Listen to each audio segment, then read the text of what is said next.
Desperate parents have been advised not to make their own formula at home, leaving parents with few options other than to sit and wait. Facebook even censored a homemade baby formula recipe on its platform that made the round. Yeah, this was pretty egregious. My colleague at Reason, Elizabeth Nolan Brown, pointed this out to me yesterday.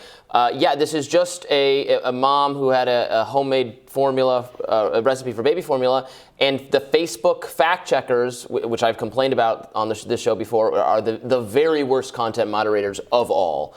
They blurred the image that this is like dangerous information because it's not been vetted by the FDA. Like what? So Facebook is just an enforcer for like what the government thinks you should be allowed to.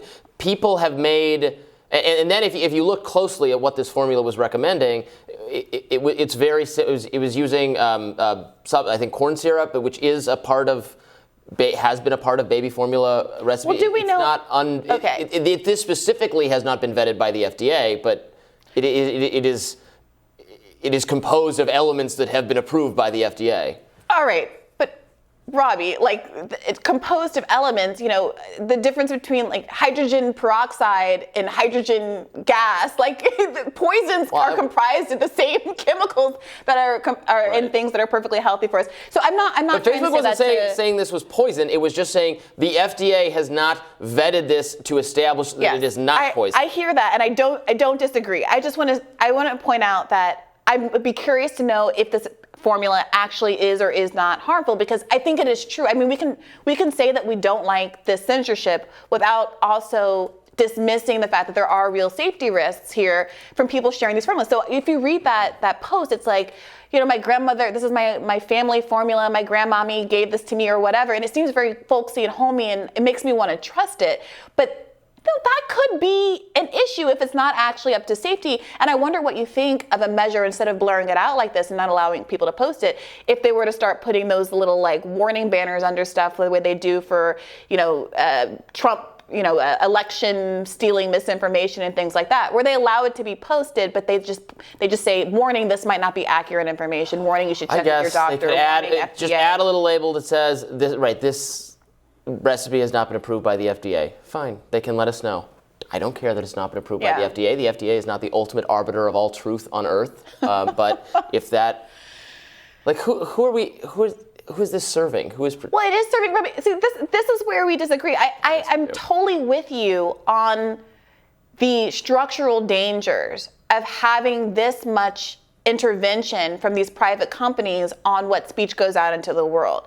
At the same time, I can recognize that it's intended oftentimes to address real problems that exist in the world, like the fact that all these babies are being hospitalized across the country because people are diluting their formula, making up formulas that are not medically indicated, and are unintentionally hurting their babies. And I still want to be working toward a solution to that fundamental problem, even if I disagree with the solution that's currently being trotted out by Facebook and the government.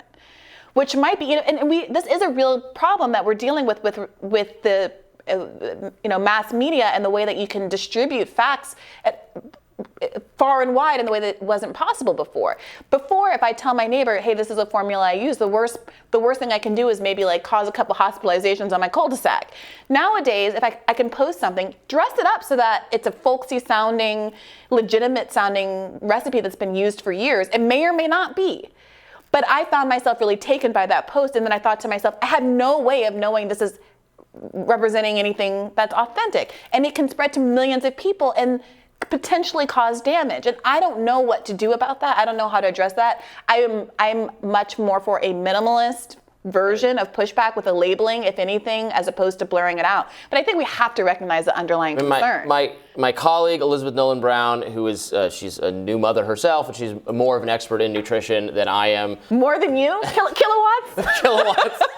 I knew it was wrong when I was saying it. She wrote about this and said, what was being recommended in this homemade baby formula was not different in any substantial way from what people have been making for decades or was standard in the 1960s. And I think that the fact that the Facebook fact checkers cannot distinguish between like a post that says, here's this older recipe for baby formula that might be of some use to you given what's going on now, and like an instruction to drink bleach is concerning, right? That is something you would want maybe them to, if widespread, some viral post to encouraging people to commit actual serious harm or ingest. But how do we know that this recipe? They can't tell the difference between that. Well, this is the issue. How do you know that that recipe is not as harmful to a baby as drink or similarly harmful as drink bleach if they are not basically vetting it with the same expertise as the FDA? Do we want the Facebook to be doing the FDA's job of saying this is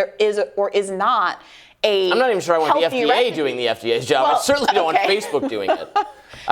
The Facebook fact checkers have not shown any ability to be reasonable or apply common sense in case. And actually, I believe I'd have to check this. I missed this this morning. I believe our article about this got censored by Facebook, by the fact checkers on Instagram, which is the same company, obviously. So us writing about this ended up with the same warning label situation.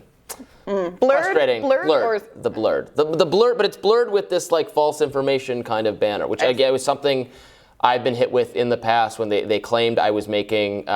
They said I had made the claim that masks don't work in this article I wrote, which and they quoted that. And my article never said that masks don't work. My article was just summarizing better reporting from The Atlantic that found mask mandates in schools that had mask requirements had not seemed to fare statistically better than schools that didn't have them, which is a totally different claim. Yeah. So then I come back to the fact that like, you are making the false claim right now because you're saying I said something I never said in this post.